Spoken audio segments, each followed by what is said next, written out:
নবীজি বুঝা ফেলছে আর বেশি সময় অপেক্ষা করবে না, ইন্তেকাল হয়ে যাবে।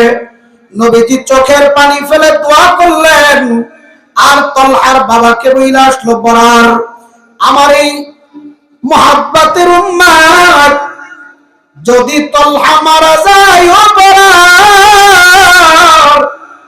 আমি এর গোসলের ব্যবস্থা করব, আমি এর জানাজা পড়াবো, আমি একে নিয়ে কবরে নামবো। আমাকে বাদে একে দাফন করবে না, আমি এর জানাজা পড়াবো। আমাকে বাদ দিয়া তুমি একে গোসল করাবা না, জানাজা পড়াবা না, কবরে রাখবা না। নবীজি এই ওয়াদা কইরা চইলা গেলেন। ছোট্ট বাচ্চা তলহা সবগুলা শোনার পরে আমার নবী কি কি বলছে সব শুইনা ফেলছে। শুইনা এবার বাবাকে বলতেছে, বাবা আমার নবী কি কি বইলা গেছে আমি সব শুনেছি, তবে আমার একটা ওয়াদা আছে। বলে কি ওয়াদা? বলে আমি আপনার সামনে একটা ওসিয়াত কইরা যাই, আমি যদি রাতের বেলা মৃত্যুবরণ করি আমার নবীকে খবর দিবেন না, আর আমি যদি রাতের বেলা না মারা যাই, দিনের বেলা মারা যায়, আমার নবীকে খবর দিবেন। আমার নবী আসিয়া তারপরে আমাকে গোসল করাবে, দাফন করাবে। কিন্তু যদি আমি রাতের বেলা মারা যাই, আমার নবীকে আপনি খবর দিবেন না বাবা। আল্লাহু আকবার। হযরতে তালহা ইন্তেকাল করলেন। হযরতে বরার রাদিয়াল্লাহু তাআলা আনহুকে যে সন্তান ওসিয়াত করেছিল রাতের বেলায় মরলেন, নবীকে খবর দিবেন না। আল্লাহু আকবার। বরার রাদিয়াল্লাহু তাআলা আনহু সন্তানকে রাতের বেলায় মৃত্যুবরণ পাইয়া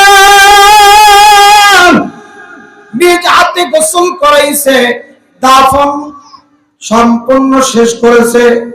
এক সপ্তাহ পর নবীজির কাছে খবর গেছে, ইয়া নবী আল্লাহ, আপনার সেই ছোট্ট তলহা ইন্তেকাল করেছে। আল্লাহর নবী বলল, আমাকে কেন খবর দেয় নাই? তলহার বাড়ির দিকে রওনা দিছে, বরারের বাড়ির দিকে। যা নতুন কবর দেখা কবরের পাশে যাইয়া নবীজি দোয়া করলেন, চোখের পানি ফেললেন। এইবার তলহা রাদিয়াল্লাহু তাআলা আনহু কবর জিয়ারত কইরা বাড়িতে যাইয়া বরারকে বলতেছে, বরার, ও বরার,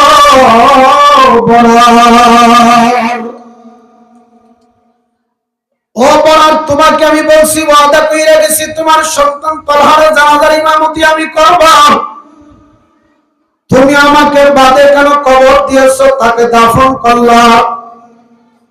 তালহা রাদিয়াল্লাহু তাআলা আনহুর বাবা বরার দুই চোখের পানি ছেড়ে কান্দে আর বলে, ইয়া নবী আল্লাহ, ইয়া হাবিবাল্লাহ,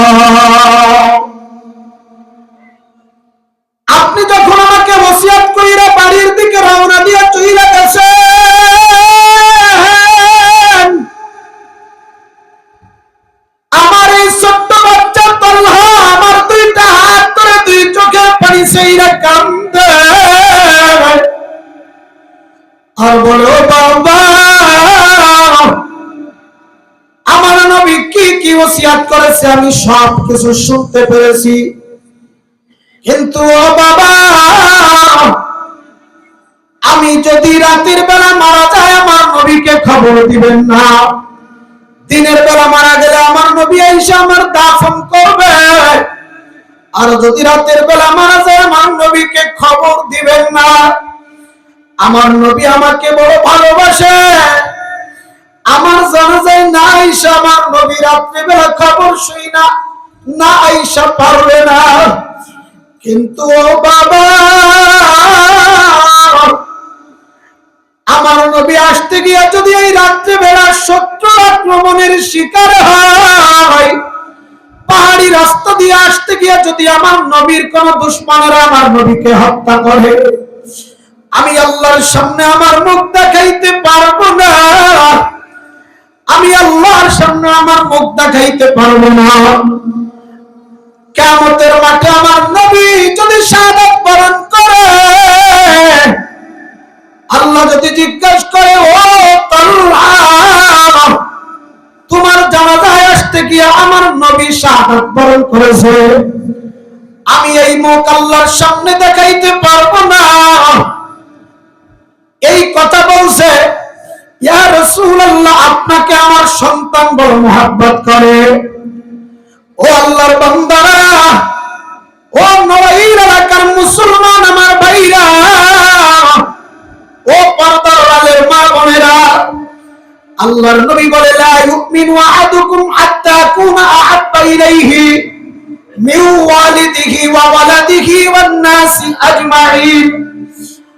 যে ব্যক্তি আমি নবীকে তার পিতা মাতা সন্তান সন্তানাদি দলের নেতা নেত্রী তার থেকে যতক্ষণ বেশি ভালো না বাসতে পারবে,